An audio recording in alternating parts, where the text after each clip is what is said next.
Isa ito sa mga accessories ng ating motor, MDL or Mini Driving Light. Nabibili ko lang ito sa online at ikakabit ko na dito sa ating Suzuki Smash 110 Revo. Since na old model na talaga siya, mahina na yung light. Naikabit ko na pala yung MDL switch. Dito ko lang nilagay sa baba ng choke. Oh, ayan oh. Hindi ko na naipakita sa inyo kung paano ko kinabit yung mga switch at saka yung ilaw niya kasi hahaba na yung video natin. Ang importante dito, maipakita ko sa inyo kung paano siya i-connect. Yung MDL switch natin, tatlong wire lang yan. Black, red at saka yellow. So need nating i-test para malaman natin kung saan yung common wire niya. Sa pag-test, yung test probe natin sa tester, itap mo lang dyan sa mga wire tapos hanapin mo siya kung saan siya magkaroon ng connection. Gaya nito, itap natin sa yellow at saka sa red. Tapos i-on mo dito sa low beam. Dinhanapin mo siya kung saan siya papalo. Hindi siya pumalo sa red, lipat natin sa black. Ayun, pumalo. Ngayon, i-switch naman natin sa high beam. Yellow, red pa rin, so ayaw. Lipat natin sa black at saka sa red.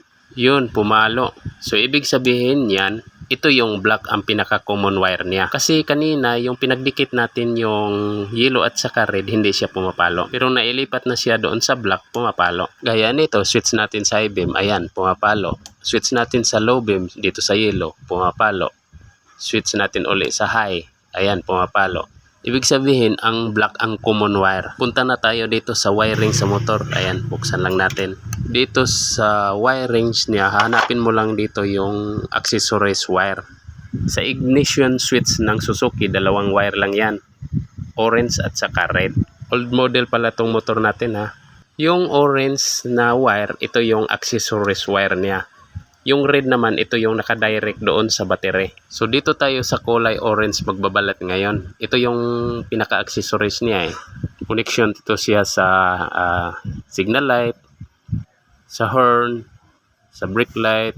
So basta accessories. Lahat-lahat na yon. Gusto ko sana itong i-direct sa battery kaso wala kasi itong relay yung nabili ko eh. Kung totoosin, pwede naman to siyang i-direct talaga sa battery. Maglagay ka lang ng fuse para for safety. Pag naka-direct kasi sa battery, medyo maano eh. Halimbawa, ino-on mo na yung MDL tapos nakalimutan mo siyang patayin or i-off.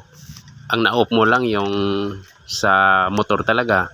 So, since na naka-direct siya sa battery, tuloy-tuloy lang yung ilaw niya. So, maglo-lowbat yung battery natin. Mas maganda to yung dito ka nagkukunik sa kaniyang main line dahil pag off sa motor, off din siya. Pag nagtapping pala kayo ng wire, lagyan mo ng electrical tape para iwas sa aberya. So ito nakabit na natin. Dito naman tayo sa MDL switch. Ulitin ko lang mula dito sa ating switch sa motor. Punta tayo dito sa ating tapping sa kulay orange. Yung tinapping natin, papunta yan dito sa ating MDL switch. Ito. Since na kulay black yung common wire niya dito, so ito yung tinapping natin at saka yung kulay black sa MDL switch, ito yung pagdikitin natin. Malinaw po ba yung pagka-explicar ko? Sana nasundan yung mga idol. Basta lagi mo lang tandaan, pag nag-connect ka ng wire, unahin mo muna yung common wire niya paghanap bago ka magkabit sa tinapping mo. So yan, nakabit na natin yung sa MDL switch at saka yung tinapping natin kanina. Always lang lagyan natin ng electrical tape para iwas aberya. Baka kasi dumikit sa body, magkaroon ng problema yung natin, tinapping. Pagkatapos, yung wire naman na galing sa light natin, pagdikitin mo din. Tatlong kulay lang din to. Yellow, red, at saka black. Galing yan dito sa ating light. Pagdikitin mo lang yan sila, yellow, yellow, red, red, black, black. Itong kulay black, ito yung pinaka-ground natin. Pwede mo siya idikit sa body para mag-ilaw o kaya i-direct sa battery. Ito yung black eh. Ito yung pinaka-ground natin. Pag hindi mo kasi ito idikit sa body, hindi gagana yung ilaw natin. Sa akin naman, ida-direct ko to siya sa battery. Kung tapos na natin to siya pinagdikit-dikit, ang gagawin naman natin, yung MDL switch natin, dalawang wire na lang yan. Red at saka yellow. Yung red, idikit din natin sa kulay red. Sa ilaw. Ayan. Bali tatlong wire na yan siya. Tapos yung yellow natin, idikit din natin sa yellow kasi ito yung low beam. Yung red, yung high beam. Nakuha nyo? Ayan o, pinagdikit na natin siya. Tapos, yung black, ito yung ida-direct natin doon sa ating battery. Ayan, nagkabit na ako ng wire dito para hindi umaba yung video natin. Ito, sa ground lang tayo magkabit kasi ground yung black eh. Galing dito, punta dyan, may wire na tayo. Ito, kulay black. So, ito yung ikakabit natin dito sa ating kulay black. Pwede rin kung ayaw mo naman, pwede rin ito siya ikabit mo sa body. Basta ground lang to siya. Sa akin kasi para medyo malinis, mahirap kasi pagkabit dito sa body, medyo maano eh. So, dinire ko lang doon sa battery. Sa ground na, huwag sa positive, sasabog yung ano natin. So, lagyan lang natin ng electrical tape para matest natin pagkatapos nito kung gumagana ba yung ginagawa natin. Yung ganitong setup, para lang to sa walang relay. Wala kasi tong relay. Hindi pa tayo nakapagkabit ng mayroong relay.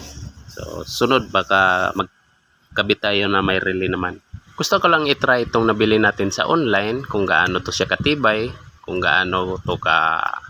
Sabi nga, waterproof daw eh. So, i-try natin. Pero alam naman natin na mumurahin lang talaga to siya. So, hindi na tayo mag-expect na aabot pa to ng mga 1 year, ganon. So, hindi na tayo mag-expect nun. Next time pag masira to, bibili tayo ng medyo mahal naman ng konti. Ginawa ko lang ang content na ito para ma-share ko naman sa iba na hindi pa alam. Pero yung may mga alam na, so, pwede mo naman i-skip mo na lang yung video ko kasi...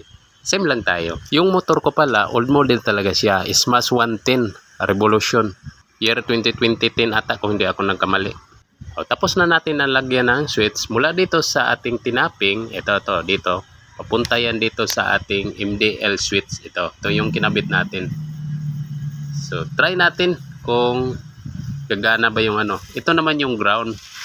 Mula rito, papunta yan dito sa ating battery. Ayan. Yung kulay black na pinagdikit natin. So, dinire ko lang dito sa ating ground sa battery. Kasi pag doon ko ikabit sa body, malaki eh. So, try natin, i-on ko. Ayan, umon na siya pero hindi siya nag-light. Ayun. Paulit nga. Ayan. Pero yung ilaw natin parang pataas ah. So, hindi maganda yung position ng ating light. Ayan oh, gumagana na siya lahat. Nagbe-blank.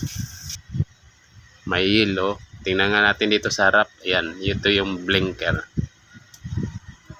Ayos, gumana na siya. Oh. Ayun oh. So, tingnan natin sa gabi. Ayan. Antayin muna natin gumabi. Ito, sa gabi. Try nga natin para makita natin ng maigi dito sa gabi. Try natin yung ilaw. Ito yung high. Ito yung nagbi-blank. So, ayos. Gumagana lahat. Ayan oh. Pati low beam gumagana. Pero may napapansin ako, mainit pala siya. So, tingnan natin kung magtagal ba ito. So, yun lang mga idol. Salamat sa panonood.